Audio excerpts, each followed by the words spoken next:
Kombinasi tersebut diakhiri oleh tendangan Xiaowu yang diperkuat dengan kekuatan roh pelindung milik Ning Rongrong yang membuat kakak Daemube keluar arena sehingga ia dinyatakan kalah dalam pertarungan tersebut. Dengan ini, kakak Daemube pun membebaskan adiknya tersebut dan berkata bahwa kita akan bertemu lagi di kota Master Roh yang akan digelar pertandingan Akademi Master Roh terbesar di dunia dahulu. Seusai pertarungan, Daemube mengakui kesalahannya sebagai ketua tim yang telah gagal sehingga membuat semuanya diambang kekalahan. Ia lalu mengungkapkan bahwa dulu sebelumnya ia menganggap bahwa kekuatan adalah segalanya bagi seorang Master Roh untuk bisa memenangkan pertarungan. Namun ia kini sadar bahwa sebuah pertarungan tidak serta-merta selalu mengandalkan kekuatan, melainkan strategi yang baik juga sangatlah diperlukan. Mendengar hal itu, Tang San tak sedikit pun menyombongkan dirinya. Ia tetap menganggap bahwa Daemube akan selalu menjadi ketua tim yang hebat dari para murid Akademi Sri Lanka yang membuat semuanya sangat terharu. Keesokan paginya, Tang San dan Daemube dipanggil untuk menemui dua orang dari akademi lain yang mencari mereka dan ternyata salah satunya adalah Du Guyan, wanita yang Tang San temui di hutan pertarungan bintang beberapa waktu yang lalu. Singkat cerita, mereka pun memperkenalkan diri bahwa mereka berasal dari Akademi Tiando yang berada di bawah naungan kerajaan Tiando. Ia juga menjelaskan bahwa semalam ia sangat terkesan menyaksikan pertarungan mereka melawan kakak Daemube. Jadi maksud kedatangannya kali ini adalah untuk mengajak Tang San dan Daemube untuk mengikuti turnamen pertandingan Master Roh terbesar di dunia dahulu yang akan diadakan oleh Balai Roh Pelindung. Seperti yang sudah disinggung oleh kakak Daemube kemarin. Namun karena Sri Lanka bukan akademi resmi, sedangkan yang boleh berpartisipasi dalam pertandingan tersebut hanya akademi resmi, maka di sini ia mengajak mereka berdua ikut serta atas nama Akademi Tiando. Tang San yang sangat loyal kepada Sri Lanka tanpa pikir panjang menolak tawaran tersebut. Namun berbeda dengan Daemube yang terlihat masih berpikir karena ini adalah kesempatannya bisa kembali bertarung dengan kakaknya yang diketahui adalah ketua tim dari tim yang mewakili akademinya. Karena Daemube yang belum bisa memutuskan, mereka pun diberi waktu 1 hari agar bisa mempertimbangkannya secara matang.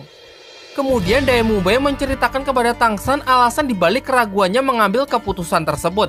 Dari sini terungkap bahwa Daemube ternyata adalah seorang pangeran dari kerajaan Xingluo. Namun sang kakaklah yang dianggap lebih kuat dan berbakat, sementara dirinya selalu dianggap yang paling lemah hingga akhirnya menjadi yang terlupakan. Kini ia melihat bahwa tawaran ini menjadi satu-satunya kesempatan bagi dirinya untuk mengalahkan sang kakak dan membuat keberadaan dirinya diakui oleh semua orang di kerajaan. Mendengar alasan itu, Tang San pun bersimpati dan mengatakan akan selalu mendukung apapun keputusan dari Daemube. Singkat cerita, mereka berdua pun menemui para utusan Akademi Tiando. Disinilah akhirnya Daemube menyampaikan keputusannya yang menolak tawaran tersebut karena menganggap dirinya hanya akan dimanfaatkan sebagai alat politik untuk memperkuat dan memperluas kekuasaan kerajaan-kerajaan mereka. Mendengar hal itu, utusan tersebut pun sama sekali tak menepis tuduhan Daemube dan membenarkan semua perkataannya. Akan tetapi di luar itu semua, sebenarnya putra mahkota kerajaan Tiando memang ingin membantu Daemube. Di tengah pembicaraan mereka, tiba-tiba Du Guyan jatuh pingsan yang membuat Tang San berpikir bahwa mungkin racun dari botol hijau sebelumnya kini mulai bereaksi. Mereka pun sepakat untuk membawanya kembali ke desa untuk beristirahat.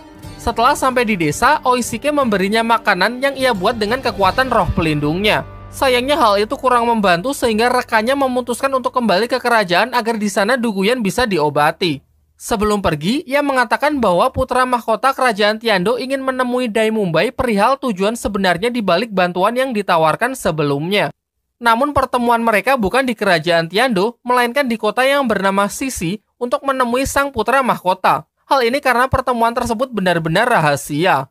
Singkat cerita, semua siswa Akademi Sri Lanka pun dikumpulkan. Pak Kepala Akademi lalu menyampaikan mengenai Tang San dan Daemube yang ditawari untuk ikut dalam ajang bergengsi di dunia dahulu mewakili Akademi Tiando, meskipun dengan tegas mereka telah menolaknya.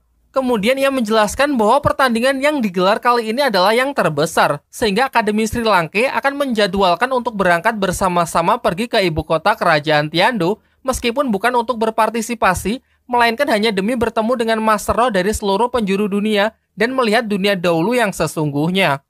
Sebelum keberangkatan mereka, secara pribadi Tang San menemui Master Xiao untuk meminta izin mampir ke kota Sisi demi mencari informasi mengenai tim Dewa Iblis. Karena kebetulan perjalanan kali ini melewati kota tersebut. Ia juga menambahkan bahwa ia benar-benar ingin segera menemui ayahnya dan mengungkap semua rahasia yang selama ini tak bisa membuatnya tidur nyenyak. Namun di sini Tangsan tidak mengatakan tujuannya yang sebenarnya adalah untuk menemui putra mahkota kerajaan Tiando kepada Master Xiao.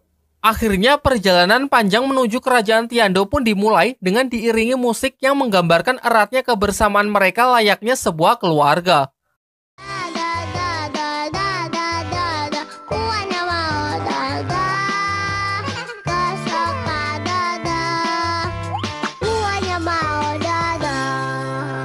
Dodo memberi yang terbaik. Lumayan jauh berjalan, mereka sampai di sebuah tempat berpasir yang sangat mencekam karena dihiasi oleh mayat-mayat para Master Roh yang diikat di tempat tersebut.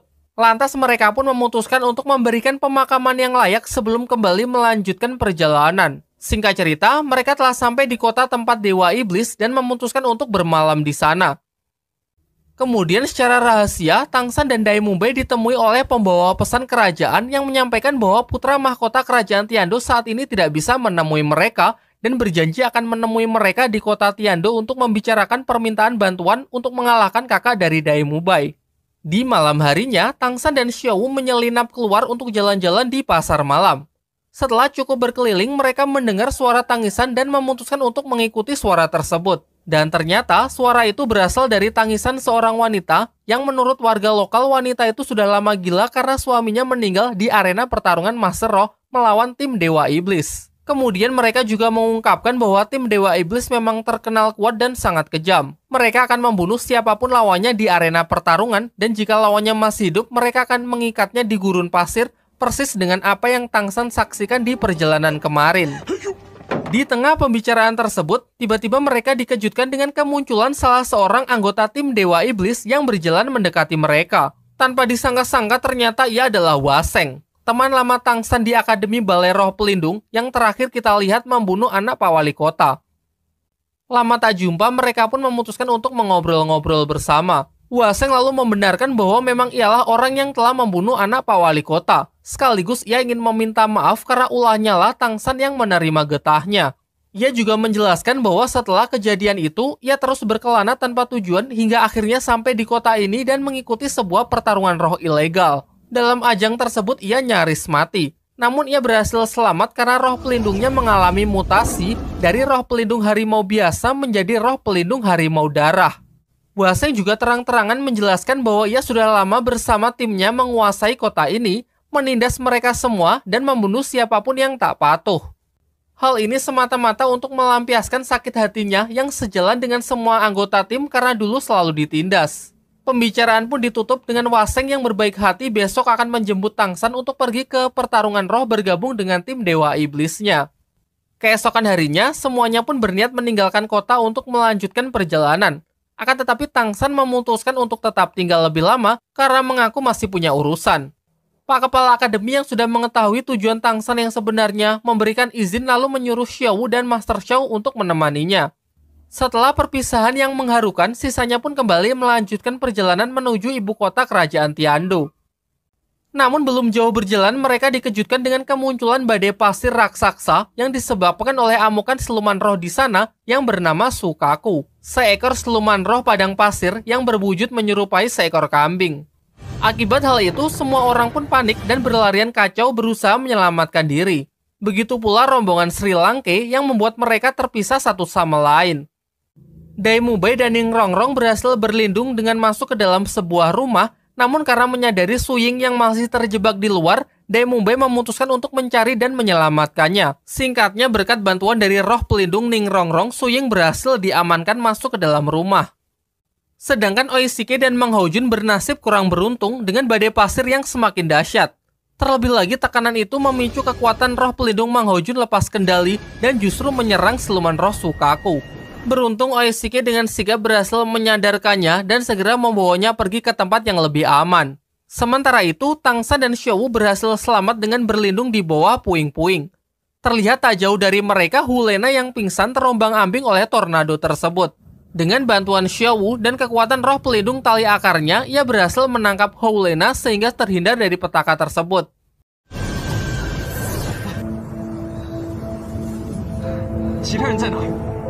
Hal ini menjadi kali keduanya ia diselamatkan oleh Tangsan, sedangkan yang pertama diselamatkan dari serangan kakak Dai Mubai. Ia pun berjanji akan membalas hutang budi ini suatu saat nanti. Di sana mereka kembali bertemu dengan si pemuda pembawa pesan dari kerajaan Tiando sebelumnya. Dari sini terungkap bahwa ialah yang bertanggung jawab atas badai pasir yang terjadi karena semalam ia telah menculik bayi siluman roh Sukaku sehingga sekarang membuat induknya mengamuk. Di waktu yang bersamaan, Hwaseng bersama tim Dewa Iblisnya datang menjemput Tangsan untuk bersama-sama pergi ke pertarungan roh. Namun saat tahu bahwa utusan kerajaan Tiando lah yang memicu badai pasir ini, mereka langsung menyerangnya dan menunjukkan kalau seluruh anggotanya memiliki setidaknya 4 cincin roh.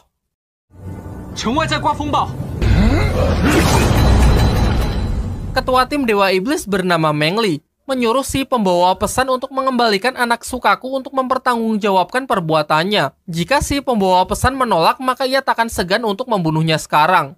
Akan tetapi karena ia terlalu takut, Tangsanlah yang bersedia maju untuk menggantikannya. Sampai akhirnya dengan ditemani Xiaowu, ia pun memberanikan diri untuk membawa anak Sukaku untuk dikembalikan kepada induknya. Setelah anaknya kembali, seketika badai pun langsung menghilang. Setelah kembali, ternyata semua anggota tim Dewa Iblis sudah menunggunya dan mengungkapkan kekagumannya atas keberanian yang dimiliki oleh Tangsan. Sang ketua lalu menjelaskan sebagai langkah awal untuk mengikuti pertarungan roh dan bergabung dengan timnya, Tangsan ditantang untuk membunuh si pembawa pesan dengan tangannya sendiri. Jelas Tangsan dengan tegas menolaknya sehingga ketua tim yang kejam itulah yang turun tangan membunuhnya.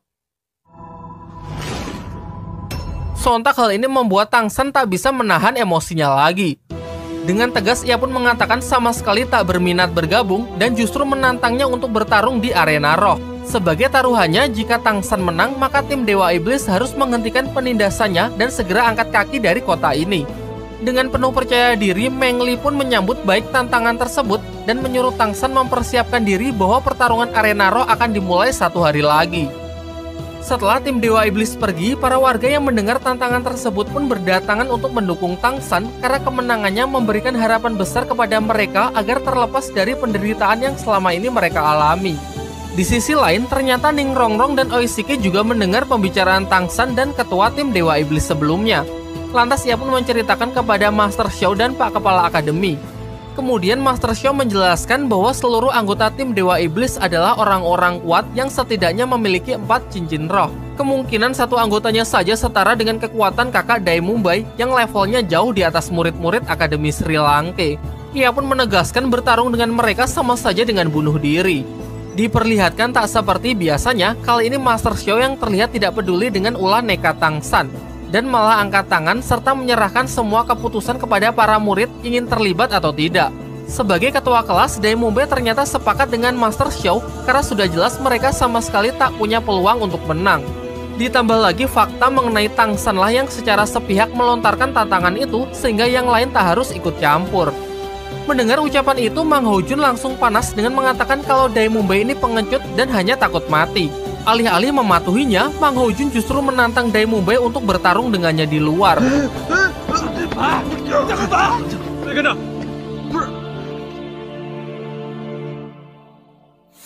Setelah perdebatan panas tersebut, Dai Mumbai menerima ajakan Mang Hojun untuk menyelesaikannya berdua di luar. Akan tetapi bukannya berkelahi, Dai Mumbai justru berbisik bahwa apa yang ia katakan sebelumnya hanyalah sandiwara untuk membohongi anak-anak lain. Tentu saja setelah semua yang terjadi, urusan Tangsan juga menjadi urusannya sehingga ia berniat membantu Tangsan tanpa melibatkan yang lain karena masalah kali ini dinilai terlalu berbahaya. Tetapi Su Ying yang sudah cukup lama mengenal Dai Mumbai diam-diam mengikutinya dan menyatakan kalau ia juga siap ikut membantu. Sementara itu, diperlihatkan Tangsan dan Xiaowu mendatangi seorang pandai besi di kota tersebut. Ia kemudian meminta izin menggunakan alat-alatnya untuk menempa besi demi membuat senjata rahasia guna mengalahkan tim Dewa Iblis. Orang tersebut pun nampak tak keberatan meminjamkan alat-alatnya dan mengatakan bahwa ia tak butuh uang, melainkan hanya ingin Tangsan menang. Singkatnya, setelah berhasil membuat beberapa senjata, bersama Xiaowu, ia pun memutuskan untuk kembali ke penginapan. Di malam harinya, saat Tangsan tengah berpikir keras untuk menemukan cara mengalahkan tim Dewa Iblis, ia dikejutkan dengan kedatangan seluruh teman-temannya yang ternyata bersedia membantu Tangsan untuk bertarung bersama besok melawan tim Dewa Iblis. Dengan bersatunya mereka, jelas membuat Tangsan bisa bernafas lebih lega sekarang. Ia pun lalu mendiskusikan rencana yang efektif, juga membagikan senjata rahasia yang mungkin akan berguna dalam medan perang nanti.